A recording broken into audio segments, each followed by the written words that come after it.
ಮಾದೇಪ್ಪ ಅವರಿಗೆ ಮಾದೇಪ್ಪ ಅವರನ್ನು ಸಚಿವ ಸಂಪುಟದಲ್ಲಿ ಸೇರ್ಪಡೆ ಮಾಡಲೇಬೇಕು. ಮಾದೇಪ್ಪ ಅವರನ್ನು ಸಚಿವ ಸಂಪುಟದಲ್ಲಿ ಮಾಡಲೇಬೇಕು. ಬೇಕೇ ಬೇಕು.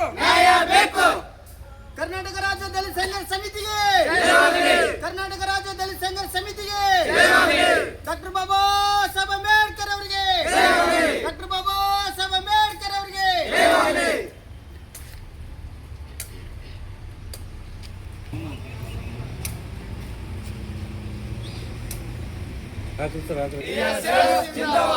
ಜಿಂದಾಬಾದ್ ಜಿಂದಾಬಾದ್.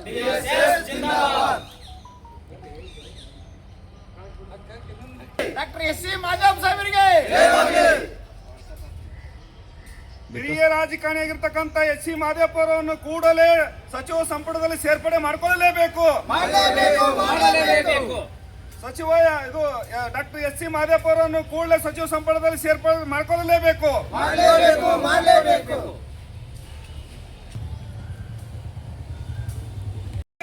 ಜಿಂದಾಬಾದ್ ಜಿಂದಾಬಾದ್.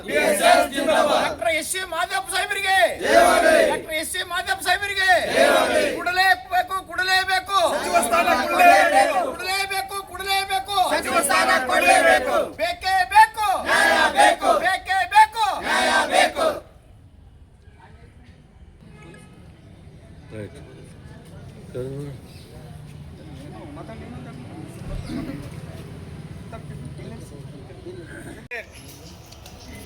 ಅಹಿಂದ ನಾಯಕ ಆಗಿರ್ತಕ್ಕಂಥ ಸಿದ್ದರಾಮಯ್ಯನವರ ಒಂದು ರಾಜೀನಾಮೆಯಿಂದ ತೆರವುಗೊಂಡಿರ್ತಕ್ಕಂಥ ರಾಜ್ಯದ ಮುಖ್ಯಮಂತ್ರಿ ಹುದ್ದೆಗೆ ನಿಯೋಜಿತ ಮುಖ್ಯಮಂತ್ರಿಗಳಾಗಿ ಪ್ರಮಾಣ ವಚನ ಸ್ವೀಕರಿಸ್ತಿರ್ತಕ್ಕಂಥ ಡಿ ಕೆ ಶಿವಕುಮಾರ್ ಅವರ ಸಂಪುಟದಲ್ಲಿ ಇವತ್ತ ಅನೇಕ ಹಿರಿಯ ಸಚಿವರುಗಳನ್ನು ಇವತ್ತು ಕೈ ಬಿಡುತ್ತಿರುವುದನ್ನು ಈ ಸಂದರ್ಭದಲ್ಲಿ ನಾನು ಕರ್ನಾಟಕ ರಾಜ್ಯ ದಲಿತ ಸಂಘರ್ಷ ಸಮಿತಿ ಜಿಲ್ಲಾ ಶಾಖೆ ಬಿಜಾಪುರದಿಂದ ಉಗ್ರವಾಗಿ ಖಂಡಿಸ್ತಾ ಇದ್ದೇನೆ. ಈ ರಾಜ್ಯದಲ್ಲಿ ಕಾಂಗ್ರೆಸ್ ಅಧಿಕಾರಕ್ಕೆ ಬರಬೇಕಾದ್ರೆ ಈ ರಾಜ್ಯದ ದಲಿತರು, ಹಿಂದುಳಿದವರು ಮತ್ತು SC/ST ರಾಜಕಾರಣಿಗಳಿಂದ ಈ ರಾಜ್ಯಕ್ಕೆ ಕಾಂಗ್ರೆಸ್ ಪಕ್ಷ ರಾಜ್ಯಭಾರ ಮಾಡಲು ಬಂದಿದೆ ಅಂತೇಳಿ ಸಂದರ್ಭದಲ್ಲಿ ನಾನು ಹೇಳ್ತಾ ಇದ್ದೀನಿ. ಯಾಕೆ ಈ ಮಾತು ಹೇಳ್ತಾ ಇದ್ದೀನಂದ್ರೆ, ಈ ರಾಜ್ಯದಲ್ಲಿ ಅನೇಕ ನೂರಾರು ದಲಿತ ಸಂಘಟನೆಗಳಾಗಿ ಒಡೆದು ಹೋಗಿ ತಮ್ಮ ವ್ಯಾಪ್ತಿಯಲ್ಲಿ ಕೆಲಸ ಮಾಡ್ತಾ ಇದ್ದು. ಆದರೆ ಈ ರಾಜ್ಯದ SC/ST ಸಚಿವರು, SC/ST ರಾಜಕಾರಣಿಗಳಾಗಿರ್ತಕ್ಕಂಥ ಮಾದೇವ್ ಸಾಹೇಬರಾಗಿರ್ಬೋದು, ಪರಮೇಶ್ವರ್ ಸಾಹೇಬರಾಗಿರ್ಬೋದು, ಸತೀಶ್ ಜಾರಕಿಹೊಳಿ ಆಗಿರ್ಬೋದು, ಅವರೆಲ್ಲರನ್ನು ಕೂಡಿಕೊಂಡು ಈ ರಾಜ್ಯದ ಎಲ್ಲ ದಲಿತ ಸಂಘಟನೆಯವರನ್ನು ಒಂದುಗೂಡಿಸಿ ದಲಿತರ ಐಕ್ಯತಾದ ಚಾಲನಾ ಸಮಿತಿ ಅಂತೇಳಿ ಮಾಡಿ ಬೆಂಗಳೂರಲ್ಲಿ ಬೃಹತ್ ಒಂದು ಸಮಾವೇಶ ಮಾಡಿ ಈ ರಾಜ್ಯಕ್ಕೆ ಒಂದು ಸಂದೇಶವನ್ನು ಕಳಿಸಿ ಈ ರಾಜ್ಯದಲ್ಲಿ ಕಾಂಗ್ರೆಸ್ ಸರ್ಕಾರ ಬರ್ಲಕ್ಕ ಕಾರಣರಾಗಿದ್ದವರು ಯಾರಪ್ಪ ಅಂದ್ರೆ ಈ ರಾಜ್ಯದ ದಲಿತ ರಾಜಕಾರಣಿಗಳಂತೇಳಿ ಸಂದರ್ಭದಲ್ಲಿ ನಾನು ಹೇಳ್ತಾ ಇದ್ದೀನಿ. ಇವತ್ತ ನಾವು ಏನು ಕಾಣ್ಲಕತ್ತೀವಪ್ಪ ಅಂತಂದ್ರೆ, ಈ ರಾಜ್ಯಕ್ಕೆ ದಲಿತ ಮುಖ್ಯಮಂತ್ರಿ ಆಗುವುದನ್ನು ನಾವು ಕಾಣಬೇಕಾಗಿತ್ತು. ಆದರೆ ನಮ್ಮದು ಈ ರಾಜ್ಯದ ಒಂದು ದುರ್ದೈವ ಸಂಗತಿ ಅಂತೇಳಿ ಸಂದರ್ಭದಲ್ಲಿ ನಾನು ಹೇಳ್ತಾ ಇದ್ದೀನಿ. ಯಾಕೆ ಹೇಳ್ತಾ ಇದ್ದೀನಪ್ಪ ಈ ಮಾತಂದ್ರೆ, ಈ ರಾಜ್ಯದಲ್ಲಿ ಬಹುಸಂಖ್ಯಾತ ಆಗಿರ್ತಕ್ಕಂಥ ದಲಿತರು ನಾವು ಇವತ್ತು ಕಾಂಗ್ರೆಸ್ಗೆ ಓಟ್ ಬೇಕಾಗಿದ್ದೀವಿ.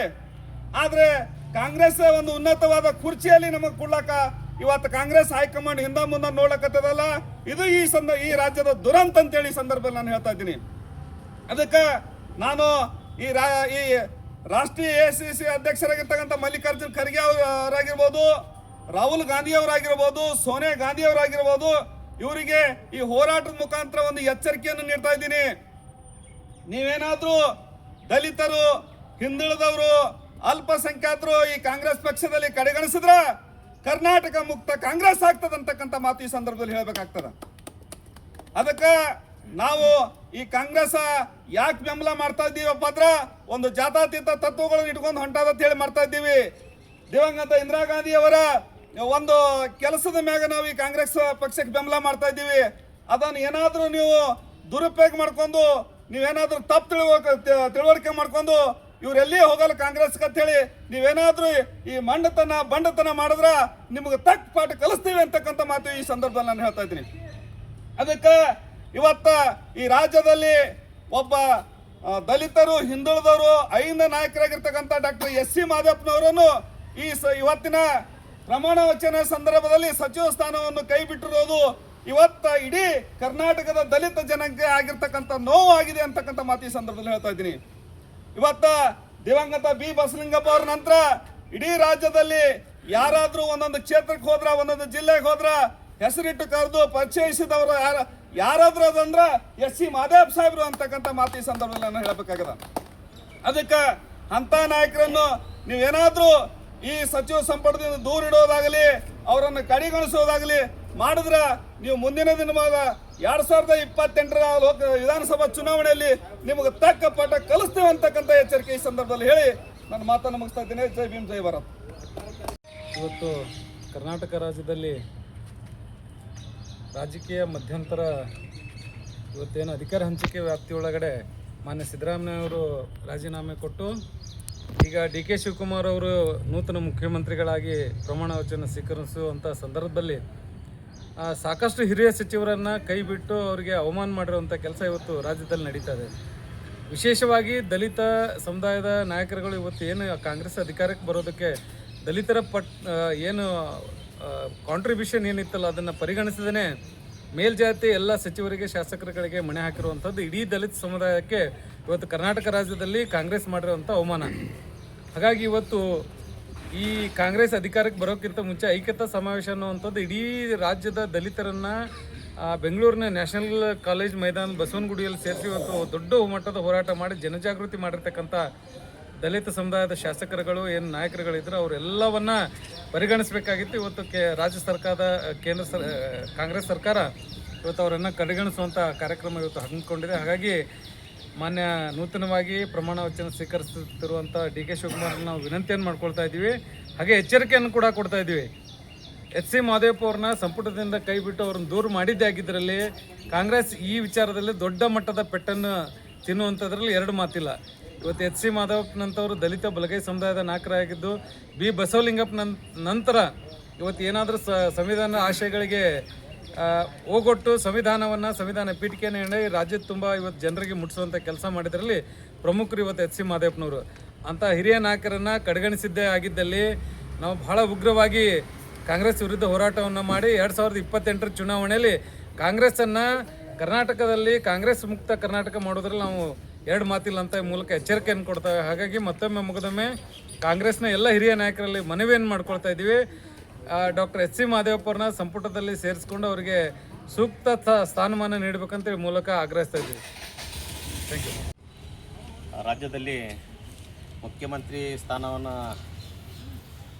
ಈ ನಾಡಿನ ದೊರೆ ಅಣ್ಣಾರಾಮಯ್ಯನವರ ಸಿದ್ದರಾಮಯ್ಯನವರ ತೆರವಾದಂಥ ಒಂದು ಸ್ಥಾನಕ್ಕೆ ಇವತ್ತು ನೂತನ ಸಾರಥಿಯಾಗಿ ರಾಜ್ಯದ ಮುಖ್ಯಮಂತ್ರಿಯಾಗಿ ಸನ್ಮಾನ್ಯ ಶ್ರೀ ಡಿ.ಕೆ. ಶಿವಕುಮಾರ್ ಅವರು ಪ್ರಮಾಣ ವಚನ ಸ್ವೀಕರಿಸ್ತಕ್ಕಂಥ ಈ ಒಂದು ಸಂದರ್ಭದಲ್ಲಿ ಕಾಂಗ್ರೆಸ್ ಪಕ್ಷದ ಅನೇಕ ಹಿರಿಯ ನಾಯಕರನ್ನು ಸಚಿವ ಸಂಪುಟದಿಂದ ಕೈಬಿಟ್ಟಿದ್ದು ಇದು ಬಹಳಷ್ಟು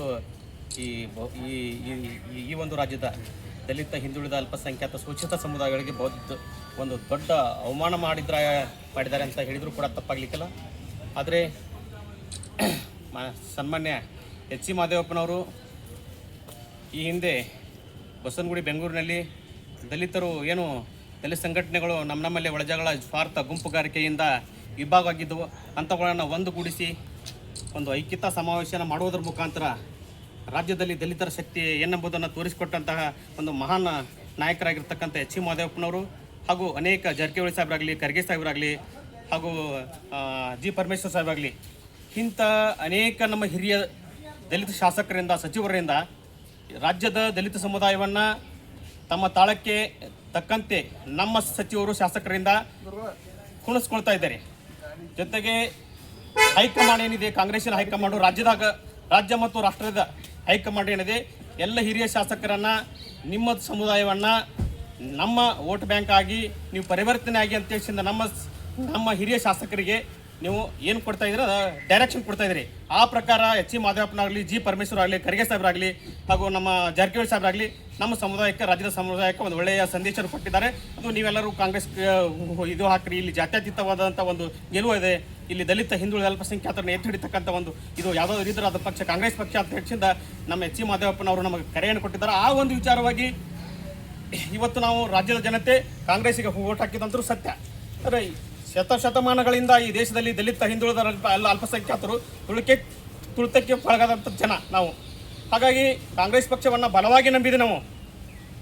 ದಿವಂಗತ ಇಂದಿರಾ ಗಾಂಧಿ ಅವರು ಕೊಟ್ಟಂಥ ಯೋಜನೆಗಳನ್ನು, ಆ ಯೋಜನೆಗಳ ಒಂದು ಆಧಾರದ ಮೇಲೆ ಅಲ್ಲಿಂದ ಇಲ್ಲಿ ತನಕ ನಮ್ಮ ಪೂರ್ವಜನಿಂದ ನಾವು ಇಲ್ಲಿ ತನಕ ಕಾಂಗ್ರೆಸ್ಸನ್ನು ಬೆಂಬಲಿಸ್ಕೊತಾ ಬಂದಿದ್ದೀವಿ. ಆದರೆ ಬೇರೆ ಬೇರೆ ಪಕ್ಷದ ಒಂದು ಅಧಿಕಾರದಲ್ಲಿದ್ದಾಗ ಇಲ್ಲ ನಿಮ್ಮ ಪಕ್ಷ ಬಂದಾಗ ನೀವು CM ಮಾಡಿರಿ, RPIದಲ್ಲಿಂದ ಯಾರು ನಮ್ಮ ಈ ಎಂ ವೆಂಕಟಸ್ವಾಮಿ ಅವರು ಕರೆಯನ್ನು ಕೊಟ್ಟ ರಾಜ್ಯದ ಮುಖ್ಯಮಂತ್ರಿ ದಲಿತ CM ಬೇಕಂತಕ್ಕಂಥ ಕೂಗಿ ಎತ್ತದಾಗ ಕೂಡ ಆಗ ನಿಮ್ಮ RPI ಬಂದಾಗ ನಿಮ್ಮವ್ರನ್ನ ಮಾಡಿ, BSP ಬಂದಾಗ ನಿಮ್ಮವ್ರನ್ನ ಮಾಡಿ ಅಂತ ಹೇಳ್ತಾರ. ಆದರೆ ಶತಮಾನಗಳಿಂದ ಕಾಂಗ್ರೆಸ್ ಹುಟ್ಟಿನಿಂದ ಇಲ್ಲಿವರೆಗೂ ಕೂಡ ಕಾಂಗ್ರೆಸ್ಸಿಗೆ ಹುಟ್ಟು ಹಾಕಿ ಬಂದಂಥ ದಲಿತ ಸಮುದಾಯದ ನಾವು ಲೀಡರು, ನಮ್ಮ ಶಾಸಕರಿಗೆ, ನಮ್ಮ ಹಿರಿಯರಿಗೆ ಯಾಕೆ ನೀವು ಸಚಿವ ಸ್ಥಾನ ಕೊಡಲಿ ಮೀಸಲು ಕೊಡ್ತಾ ಇದ್ದೀರಿ? ಆದರೆ ನೀವು CM ಸ್ಥಾನ ಕೊಡಬೇಕಾಗಿತ್ತು, ಅದು ಕೂಡ ತಪ್ಪಿತೆ, ಸರಿ, ಅದನ್ನು ಒಪ್ಕೊಳ್ಳೋಣ. ಆದ್ರೆ ಇವ್ರ ಕಡೆದೇ ಮನೆ ಹಾಕಿಸಿ ನಮ್ಮನ್ನೆಲ್ಲ ಕುಡಿಸಿ ಹಿರಿಯ ಶಾಸಕರನ್ನ ಎಚ್ ಸಿ ಮಾದೇವಪ್ಪರನ್ನ ಕಡೆಗಣಿಸಿದ್ದು ಇದು ಬಹಳಷ್ಟು ಇದು ಅವಮಾನ. ಇಡೀ ಈ ದಲಿತ ಸಮುದಾಯಕ್ಕೆ ಮಾಡಿದಂಥ ಅನ್ಯಾಯ, ಡಾಕ್ಟರ್ ಬಾಬಾ ಸಾಹೇಬ್ ಅಂಬೇಡ್ಕರ್ ಅವರಿಗೂ ಕೂಡ ಮಾಡಿದಂಥ ಅನ್ಯಾಯ. ಹೀಗಾಗಿ ಬುದ್ಧ ಬಸವ ಅಂಬೇಡ್ಕರ್ರ ಒಂದು ನೆಲಗಟ್ಟಿನ ಮೇಲೆ, ಸೈದ್ಧಾಂತಿಕ ನೆಲಗಟ್ಟಿನ ಮೇಲೆ ಇರ್ತಕ್ಕಂಥ ಈ ಪಕ್ಷದಲ್ಲಿ ಅನೇಕ ನಮ್ಮ ಹಿರಿಯ ಹೋರಾಟಗಾರರನ್ನ, ಹಿರಿಯ ದಲಿತ ಚಳವಳಿಯ ನಾಯಕರನ್ನ ಒಂದುಗೂಡಿಸ್ಲಿಕ್ಕೆ ಕಾರಣ ಆಗಿರ್ತಕ್ಕಂಥ ಎಚ್ ಸಿ ಮಾದೇವಪ್ಪರನ್ನ ರಾಜ್ಯದ ಸಚಿವ ಸಂಪುಟದಿಂದ ಕೈ ಬಿಟ್ಟಿದ್ದಾಗಿತ್ತಂದ್ರೆ ಮುಂದಿನ ದಿನಮಾನಗಳಲ್ಲಿ ಕಾಂಗ್ರೆಸ್ ಪಕ್ಷಕ್ಕೆ ದಲಿತ ಹಿಂದುಳಿದ ಅಲ್ಪಸಂಖ್ಯಾತ ಸಮುದಾಯಗಳಿಂದ ತಕ್ಕ ಪಾಠ ಕಲಿಸಬೇಕಾಗೈತೆ ಅಂತಕ್ಕಂಥ ಮಾತನ್ನು ಹೇಳ್ತಾ ಇದ್ದೀನಿ. ಯಾಕಂತಂದ್ರೆ ರಾಜ್ಯದಲ್ಲಿ ಪದೇ ಪದೇ ಇವು ರಾಜಕೀಯ ಏಳುಬೀಳುಗಳನ್ನ ನಾವು ನೋಡ್ತಾ ಇದ್ದೇವೆ. ಆದರೆ ಇವತ್ತಿನ ದಿವಸ ನಾವು ಹೇಳ್ತಾ ಇದ್ರೆ ಕಾಂಗ್ರೆಸ್ ಪಕ್ಷ ಅಧಿಕಾರಕ್ಕೆ ಬಂದಿದೆ. BJPಯಲ್ಲಿ ಕೂಡ ನಮ್ಮ ದಲಿತ ಸಮುದಾಯರಿಗೆ ಯಾರಿಗೂ ಕೂಡ ಅಧಿಕಾರ ಕೊಡಲಿಲ್ಲ ತಾವು. ಇವತ್ತು ಅಧಿಕಾರಕ್ಕೆ ಬಂದಂಥ ಕಾಂಗ್ರೆಸ್ ಪಕ್ಷ ಬಹುಮತದಿಂದ ಬಂದಿದೆ. ಸಿದ್ದರಾಮಯ್ಯ ಅವರು ಸಂಪೂರ್ಣವಾಗಿ 5 ವರ್ಷಗಳಿಂದ ಅವರು ಕೂಡ ಸಂಪೂರ್ಣವಾಗಿ ಜವಾಬ್ದಾರಿಯನ್ನು ತಗೊಂಡು ಸಮರ್ಪಕವಂತ ರಾಜ್ಯಾಡಳಿತ ಮಾಡಿದರು.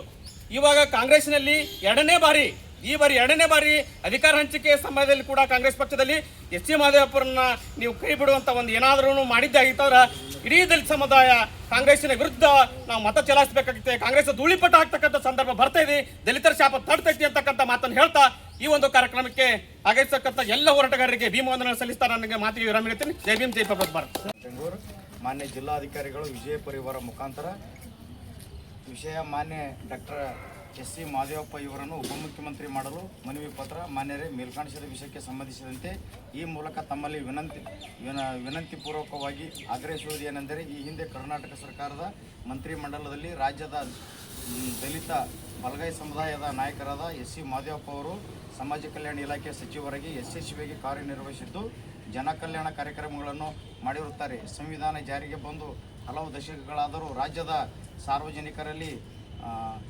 ಸಂವಿಧಾನ ಪೀಠಿಕೆ ಪ್ರಜ್ಞೆ ಇರಲಿಲ್ಲ, ಸಂವಿಧಾನದ ಆಶೆಯಂತೆ ಸಾಮಾನ್ಯ ಜನರಲ್ಲಿ ತಿಳುವಳಿಕೆ ಇರಲಿಲ್ಲ. ಇಂಥ ಸಮಯದಲ್ಲಿ ಡಾಕ್ಟರ್ ಎಸ್ ಸಿ ಮಾದೇವಪ್ಪ ಅವರು ಸಮಾಜ ಕಲ್ಯಾಣ ಸಚಿವರಾದ ಮೇಲೆ ರಾಜ್ಯದ ತುಂಬೆಲ್ಲ ಸಂವಿಧಾನ ಪೀಠಿಕೆ ಜಾಥಾವನ್ನು ರಾಜ್ಯದ ಮೂಲೆ ಮೂಲೆಗೆ ತೆಗೆದುಕೊಂಡು ಹೋಗಿ ಸಂವಿಧಾನದ ಪೀಠಿಕೆ ಬಗ್ಗೆ ಜನರಲ್ಲಿ ಜಾಗೃತಿ ಮಾಡಿ ಒಂದು ಹೊಸ